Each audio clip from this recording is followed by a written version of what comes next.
A cyclist travels 50 km at the speed of 10 km per hour, then travels another 50 km at a speed of 20 km per hour. What is the average speed of the cyclist for the entire journey?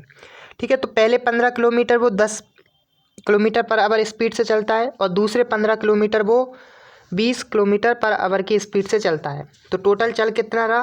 15 kilometre पहले और उसके बाद 15 kilometre और, तो total वो चल रहा है 30 किलोमीटर। पहले वो चल रहा था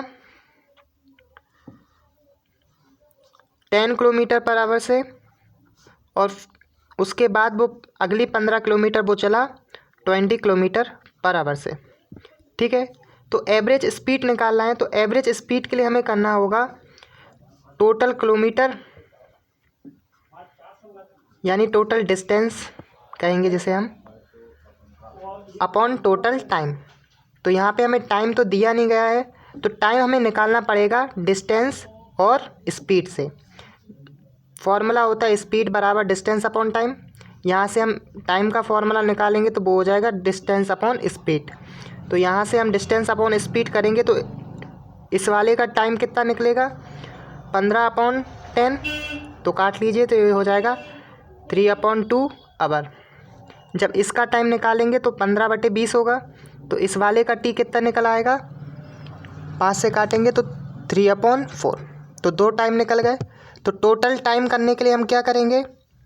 एवरेज स्पीड निकालनी है तो टोटल डिस्टेंस तो वो हो गई 30 किलोमीटर और इसके बाद टोटल टाइम तो 3/2 प्लस 3/4 इक्वल 30।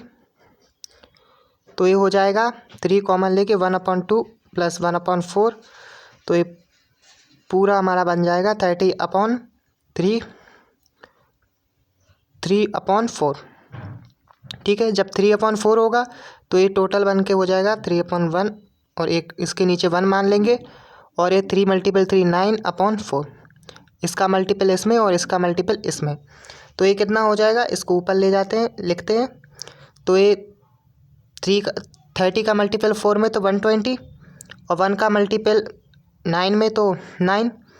तो 120 में 9 का डिवाइड करेंगे तो पहले तो 1 बार जाएगा, 9 बार 9 लिखेंगे तो 3 बचेगा 30, फिर 3 बार जाएगा, फिर पॉइंट बचेगा, फिर 3 बचेगा, तो फिर से 3 आ जाएगा, फिर इस तरीके से 3 3 चलता रहेगा। तो ये हमारा कितना एवरेज आ गया?